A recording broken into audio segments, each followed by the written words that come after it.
Hello everyone.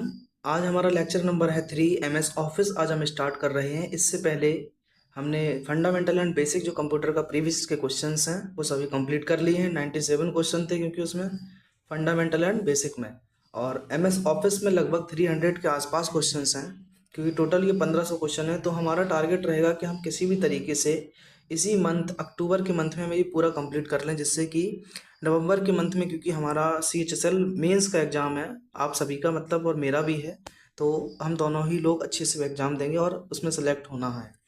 ठीक है, चलिए स्टार्ट करते हैं हम अपने एमएस ऑफिस टॉपिक को।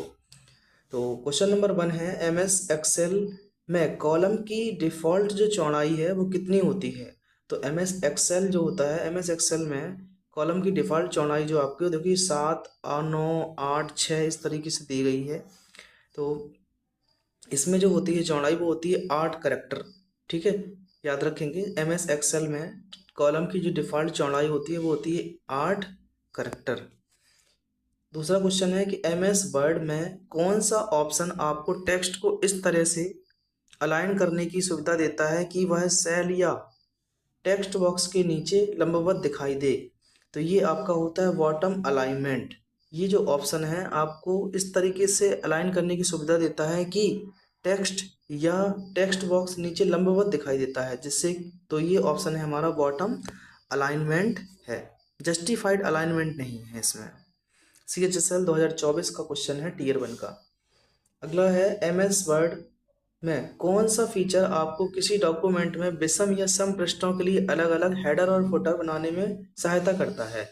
तो एमएस वर्ड में जब हमें हेडर और फुटर बनाना होता है तो ये आपका different odd and even page आपकी मदद करता है इस चीज़ के लिए।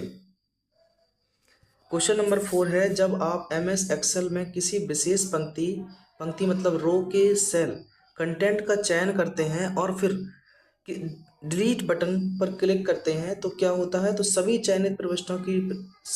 चयनित सेलों की प्रविष्टियां उससे क्या हो जाती हैं, डिलीट हो जाती हैं, क्योंकि आपने पहले पूरा सिलेक्ट किया उसके बाद डिलीट कर दिया तो पूरा ही हट जाएगा ना उसमें। तो क्वेश्चन नंबर 5, जब आप माइक्रोसॉफ्ट वर्ड में सेव बटन पर क्लिक करते हैं या Ctrl+S दबाते हैं तो क्या होता है।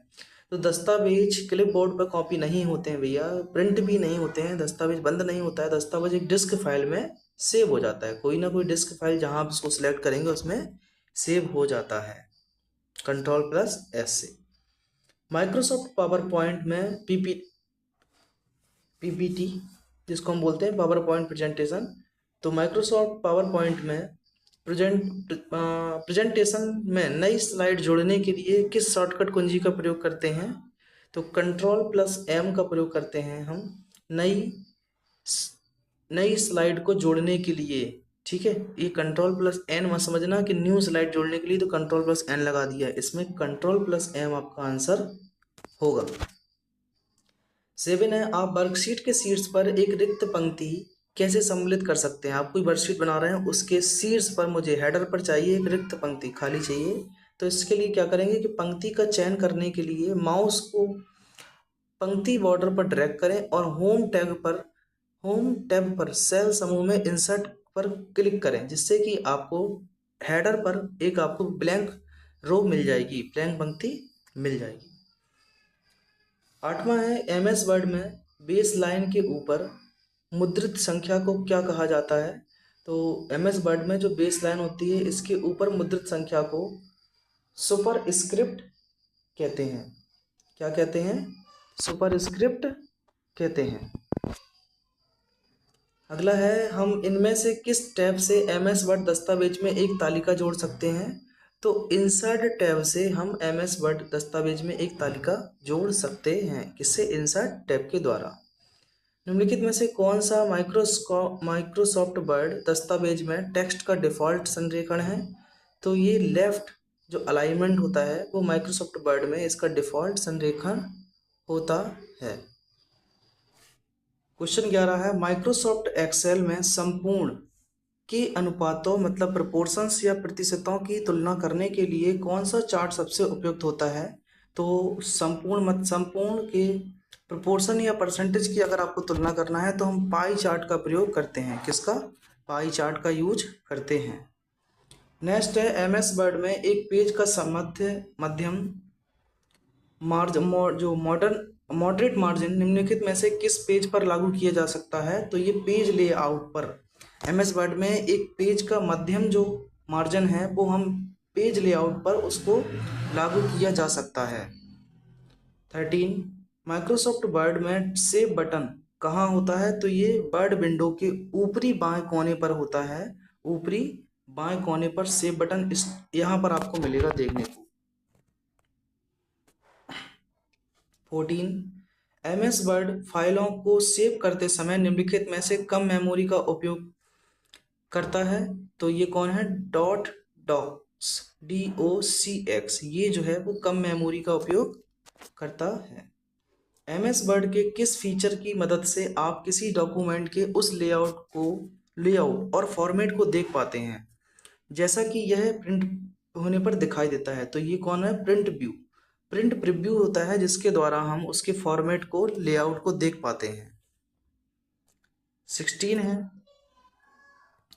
स्प्रेडशीट में पेज ओरिएंटेशन को किससे बदला जा सकता है? तो पेज सेटअप डायलॉग बॉक्स से हम इसके पेज ओरिएंटेशन को बदल सकते हैं। फॉर्मेट तो वर्ड के लिए हो गया, पेपर डायलॉग बॉक्स नहीं, प्रिंट डायलॉग बॉक्स नहीं होगा। तो पेज सेटअप डायलॉग बॉक्स के द्वारा हम उसके स्प्रेडशीट में पेज के ओरिएंटेशन को बदल सकते हैं। अगला है कि एमएस एक्सेल स्प्रेडशीट में किसी सेल को फॉर्मेट करने के लिए किस चरण का उपयोग किया जाता है? तो सिलेक्ट सेल, राइट क्लिक और फॉर्मेट सेल, इनका उपयोग किया जाता है। सिलेक्ट सेल, राइट क्लिक और फॉर्मेट सेल। अगला है कि हम एमएस पावर पॉइंट में स्लाइड में टेक्स्ट कैसे जोड़ सकते हैं? तो एमएस पावर पॉइंट की अगर कोई स्लाइड है तो उसमें टेक्स्ट हम टेक्स्ट बॉक्स के द्वारा जोड़ सकते हैं, नोट बॉक्स, नोटपैड और डायलॉग बॉक्स के द्वारा नहीं जोड़ सकते हैं। अगला है 19 नंबर, निम्नलिखित में से कौन सा विकल्प सेल में टेक्स्ट के अलाइनमेंट का एक ऑप्शन नहीं है? तो ये आपका टेक्स्ट के अलाइनमेंट का ऑप्शन जो नहीं है वो है जस्टिफाइड नहीं है, क्योंकि लेफ्ट, राइट और कॉर्नर, सेंटर सब होते हैं, लेकिन जस्टिफाइड उसमें ऑलरेडी होता है, वो तो जस्टिफाइड। एमएस एक्सेल में पंक्तियों की संख्या की पहचान किसके द्वारा की जाती है? संख्याओं के द्वारा, अक्षरों के साथ नहीं, समय के साथ नहीं। तो एमएस एक्सेल में जो हमारी रोज होती हैं उनकी पहचान हम हमेशा नंबर्स के द्वारा करते हैं, संख्याओं के द्वारा है। क्वेश्चन नंबर 21, माइक्रोसॉफ्ट वर्ड में कौन सा ऑप्शन आपको विशिष्ट सेक्शनों या टेक्स्ट के प्रकार को स्पेलिंग एंड ग्रामर चेक से बाहर रखने की सुविधा देता है? तो ये है हमारा एक्सक्लूजन डिक्शनरी। एक्सक्लूसिव जो डिक्शनरी है वो आपको विशिष्ट सेक्शनों या टेक्स्ट के प्रकारों को स्पेलिंग एंड ग्रामर चेक से बाहर रखने की सुविधा देता है। 22, वर्ड प्रोसेसिंग एप्लीकेशन में डेटा स्रोत से डेटा को मुख्य दस्तावेज में सम्मिलित करने की प्रक्रिया क्या कहलाती है? तो ये मेल मर्ज कहलाती है। क्या कहलाती है? ये मेल मर्ज प्रक्रिया कहलाती है। अगला है सेल्स के समूह में दर्ज संख्याओं को जोड़ने के लिए किस एमएस एक्सेल फंक्शन का प्रयोग किया जाता है? तो ये सम है। सबको जोड़ने के लिए हम सम का प्रयोग करते हैं। काउंट तो गिनती के लिए होता है, काउंटा मैक्सिमम के लिए, एवरेज निकालने के लिए एवरेज, तो जोड़ने के लिए हम सम का प्रयोग करेंगे। नेक्स्ट, एमएस पावर पॉइंट में कौन सा व्यू एक समय में एक ही स्लाइड की एडिटिंग या फॉर्मेट करने के लिए उपयोगी होता है? तो ये नॉर्मल व्यू होता है, रीडिंग व्यू नहीं, आउटलाइन व्यू नहीं, स्लाइड व्यू नहीं। तो नॉर्मल व्यू जो है वो एक समय में एक ही स्लाइड की एडिट या फॉर्मेट करने के लिए उपयोगी होता है। एमएस पावर पॉइंट एप्लीकेशन को सेव करने के लिए निम्नलिखित में से किस एक्सटेंशन का प्रयोग किया जाता है? तो पावर पॉइंट के लिए हम पीपीटी का, और कोई आपकी डॉक्स फाइल है तो उसके लिए DOX का, कोई डॉक फाइल है, ये तो कोई वर्ड नहीं होता है, डॉक्स फाइल ये होता है DOCS। CHSL 2024 टीयर 1 के क्वेश्चन आप देख रहे हैं। 26 में क्वेश्चन है, एमएस वर्ड में कौन सा ऑप्शन आपको मौजूद स्तंभ को दाईं ओर स्थानांतरित करने के साथ साथ टेबल में नया स्तंभ इंसर्ट करने की सुविधा देता है? तो वो है इंसर्ट कॉलम टू राइट। ठीक है, इंसर्ट कॉलम टू राइट, क्योंकि हमें दाईं ओर स्थानांतरित करने हैं उसको। ठीक है, इंसर्ट कॉलम टू लेफ्ट, ये तो होगा नहीं, इंसर्ट कॉलम नहीं। अगर राइट क्लियर कर रहा है तो राइट वाला ही आंसर सही होगा। तो insert column to the right. 27, जब MS ऑफिस 2016 में एक नया टेक्स्ट डॉक्यूमेंट बनाया जाता है तो डॉक्यूमेंट का जो डिफॉल्ट टेक्स्ट साइज होता है वो होता है 11 पॉइंट्स। याद रखेंगे, ये बहुत इंपॉर्टेंट है क्योंकि हमें नंबर्स बहुत कम याद रहते हैं लोगों को, तो ध्यान रखिए। MS ऑफिस 2016 में एक नया टेक्स्ट डॉक्यूमेंट बनाया जाता है तो डॉक्यूमेंट का जो डिफॉल्ट टेक्स्ट साइज है वो 11 पॉइंट्स रहता है। आप माइक्रोसॉफ्ट वर्ड में step by step mail merge wizard तक कैसे पहुंच सकते हैं? तो ये मेलिंग टैब के द्वारा, मेलिंग टैब के द्वारा हम जो है उसमें step by step mail merge wizard तक पहुंच सकते हैं मेलिंग टैब्स के द्वारा। 29, MS वर्ड में एक डॉक्यूमेंट को किसका उपयोग करके प्रिंट किया जाता है? तो Ctrl+P का, P से प्रिंट, V से तो पेस्ट होता है, C से कॉपी होता है, ठीक है, X से कट हो जाता है। याद रखिए Ctrl+P का प्रयोग करके हम प्रिंट कर सकते हैं। एक नया MS वर्ड दस्तावेज बनाने के लिए इनमें से कौन सा चरण सही है? तो tab, file tab and new, इसके द्वारा हम एक नया दस्तावेज बना सकते हैं, फाइल टैब एंड न्यू के द्वारा। 31, MS पावर पॉइंट में स्लाइड शो चलाने के लिए आप फ्रॉम बिगिनिंग और फ्रॉम करंट स्लाइड विकल्प कहाँ पाते हैं? तो ये स्लाइड शो में मिलता है आपको, व्यू टैब में नहीं, इधर भी नहीं, स्लाइड शॉर्टर टैब में नहीं, होम टैब में भी नहीं। तो ये स्लाइड शो अब जब आप खोलेंगे स्लाइड शो टैब, उसमें आपको फ्रॉम बिगिनिंग और फ्रॉम करंट स्लाइड विकल्प मिल जाते हैं दोनों। 32, MS वर्ड में कर्सर को टेबल के अगले सेल पर ले जाने के लिए इनमें से किस कीबोर्ड कुंजी का उपयोग किया जाता है? तो टैब की का प्रयोग किया जाता है। किसका? टैब की का प्रयोग। MS वर्ड में एक खाली नया डॉक्यूमेंट खोलने के लिए किस शॉर्टकट की का प्रयोग करते हैं? तो Ctrl+N, मतलब नया खोलना है तो Ctrl+N, न्यू। एक्सेल का कौन सा फीचर आपको रियल टाइम में एकाधिक उपयोगकर्ताओं के साथ एक ही सेल या सेलों की रेंज को एक साथ एडिट करने की सुविधा देता है? तो ये है को authoring. Data validation, track channel change नहीं है, ये है को वैलिड ऑथराइजेशन, को ऑथरिंग, जो कि आपको रियल टाइम में एक से अधिक उपयोगकर्ताओं को एक साथ ही सेल या सेलों की रेंज को एक साथ एडिट करने की सुविधा देता है, को ऑथरिंग, को में साथ साथ। 35, MS पावर पॉइंट में स्लाइड शो आरंभ करने के लिए किस कुंजी का प्रयोग करते हैं? तो F5 का। F5 को अगर आप दबा देते हैं तो जो पावर पॉइंट का जो स्लाइड शो है वो स्टार्ट हो जाता है F5 के द्वारा। एरो कीज और माउस क्लिक का उपयोग करने के अलावा माइक्रोसॉफ्ट वर्ड में किसी टेबल के चारों ओर मूव करने के लिए किस विधि का उपयोग किया जाता है? तो चारों ओर मूव करने के लिए हम इंटर कुंजी दबाना या स्क्रॉल करना, स्क्रॉल व्हील का उपयोग करते हैं। 37, MS वर्ड में मेनू बार के नीचे के आइकनों में कौन सा आइकन सामान्यतः मौजूदा डॉक्यूमेंट को सेव करने के लिए उपयोग किया जाता है? तो ये है आपका फ्लॉपी डिस्क आइकन, जिसके द्वारा हम मौजूदा डॉक्यूमेंट को सेव करने के लिए प्रयोग करते हैं MS वर्ड में। कौन सा? फ्लॉपी डिस्क आइकन के द्वारा। MS वर्ड में कौन सा ऑप्शन आपको चयनित टेक्स्ट या ऑब्जेक्ट को उसके मूल स्थान से हटाने के साथ साथ क्लिपबोर्ड पर कॉपी करने की सुविधा देता है? तो वो कौन सा है? कट है। कट है, जो कि हमें ऑप्शन चयनित टेक्स्ट या ऑब्जेक्ट को उसके मूल स्थान से हटाने के लिए क्लिपबोर्ड पर कॉपी भी कर लेते हैं। तो कट करते हैं यहाँ से, उसके बाद हम उसको क्लिपबोर्ड पर जाके कॉपी कर देते हैं। 39, MS वर्ड में कौन सा ऑप्शन आपको अंडरलाइन टेक्स्ट कंटेंट को बरकरार रखते हुए सिलेक्ट किए गए टेक्स्ट से सभी फॉर्मेटिंग को त्वरित रूप हटाने की सुविधा देता है? तो वो है क्लियर फॉर्मेटिंग। क्लियर फॉर्मेटिंग आपको अंडरलाइन टेक्स्ट कंटेंट को बरकरार रखते हुए सिलेक्ट किए गए टेक्स्ट को सभी फॉर्मेट को त्वरित रूप से हटाने के लिए सुविधा देता है, ये clear formatting. 40, MS power point presentation की प्रत्येक स्लाइड में इनमें से किसके माध्यम से स्लाइड नंबर जोड़ा जा सकता है?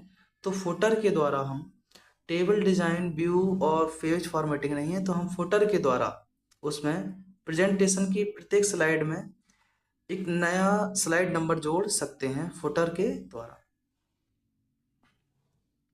माइक्रोसॉफ्ट ऑफिस में फॉन्ट का आकार कैसे निर्धारित किया जाता है? तो पॉइंट के द्वारा, इंच, सेंटीमीटर, पिक्सल नहीं, पॉइंट के द्वारा हम उनको निर्धारित करते हैं माइक्रोसॉफ्ट वर्ड में। माइक्रोसॉफ्ट पावर पॉइंट में स्लाइड पेस्ट करने के लिए किस शॉर्टकट कुंजी का प्रयोग करते हैं? तो Ctrl+C से तो कॉपी होता है, Ctrl+B पेस्ट के लिए होता है, और ये P है प्रिंट है, और X का मतलब कट हो जाना किसी डॉक्यूमेंट को, किसी सिलेक्ट किए आइटम को। तो ये कट के लिए है, ये कॉपी के लिए है, ये प्रिंट के लिए है, और ये पेस्ट करने के लिए है। ठीक है। 43, MS एक्सेल में फॉर्मूला हमेशा निम्नलिखित में से किसके प्रतीक से शुरू होता है? तो इक्वल से। तो MS एक्सेल में जो फॉर्मूला है हमेशा इक्वल से शुरू होता है, डबल इक्वल, डैश और ये एक्सक्लेमेशन मार्क से नहीं, इक्वल से। माइक्रोसॉफ्ट वर्ड में मेल मर्ज विजार्ड किस टैब में होता है? तो ये मेलिंग्स में पाया जाता है, mail merge wizard, insert, home और रिव्यू में नहीं। मेल मर्ज विजार्ड अभी इससे पहले भी आया था ऐसा, तो मेलिंग्स में आया था, उसमें था को मेलिंग्स। 45, MS पावर पॉइंट में प्रेजेंटेशन में नई स्लाइड प्रविष्ट करने के लिए हम किस शॉर्टकट कुंजी का प्रयोग करते हैं? तो Ctrl+N मत लगाइए, क्योंकि आपको लगेगा न्यू स्लाइड है, नहीं, Ctrl+M का प्रयोग करते हैं। ठीक है, न्यू स्लाइड को प्रविष्ट करने के लिए पावर पॉइंट में। माइक्रोसॉफ्ट में कौन सा माइक्रोसॉफ्ट वर्ड में हेल्प विंडो खोलने का सबसे तेज तरीका है? तो वो है F1। F1 दबा देंगे तो आपका माइक्रोसॉफ्ट वर्ड में हेल्प विंडो सबसे जल्दी ओपन हो जाती है, F1।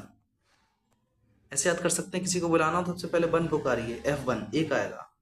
MS एक्सेल में चयनित कॉलम में अधिकतम मान की गणना करने के लिए इनमें से किस फंक्शन का उपयोग किया जाता है? तो अधिकतम का मतलब होता है max, auto high, auto max, high नहीं, तो मैक्सिमम का प्रयोग करते हैं हम जब मुझे अधिकतम मान की गणना करना होता है।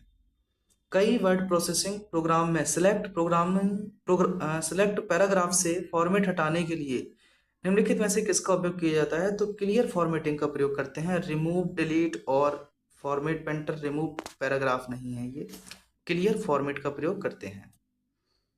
माइक्रोसॉफ्ट वर्ड डॉक्यूमेंट को प्रिंट करने के लिए किस कीबोर्ड शॉर्टकट का उपयोग किया जाता है? तो Ctrl+P का उपयोग किया जाता है हमें प्रिंट करने के लिए। ये सेव करने के लिए Ctrl+Z अंडो और रीडो होता है, तो ये वापस लाने के लिए होता है, Ctrl+B पेस्ट करने के लिए होता है। 50 नंबर, माइक्रोसॉफ्ट वर्ड डॉक्यूमेंट में स्पेलिंग और ग्रामर की जांच के लिए निम्नलिखित में से किस ऑप्शन का उपयोग किया जाता है? तो रिव्यू टैब। माइक्रोसॉफ्ट वर्ड में हम रिव्यू टैब का प्रयोग करते हैं स्पेलिंग ऑप्शन को जांच करने के लिए। तो यहाँ तक दोस्तों हमने 50 क्वेश्चंस कंप्लीट कर लिए हैं। अब इसका देखेंगे, क्योंकि हर एक लेक्चर में हम 50 क्वेश्चन ही कंप्लीट कर रहे हैं। लेक्चर नंबर 4 में हम आपको देखेंगे, आगे चलेंगे अपने 51 से लेकर कहाँ तक, 100 तक MS ऑफिस के क्वेश्चंस को। ठीक है, तो अगर आप कनेक्टेड है हमारे चैनल से, पहले से सब्सक्राइब किया हुआ है, दैट्स वेल एंड गुड। अगर नहीं किया है तो subscribe the channel and hit the like button, comment करके बताइए, और साथ में अपने दोस्तों के साथ शेयर भी कर दिया करें आप लोग, है ना। चलिए मिलते हैं आपसे एक नई वीडियो में। Thank you.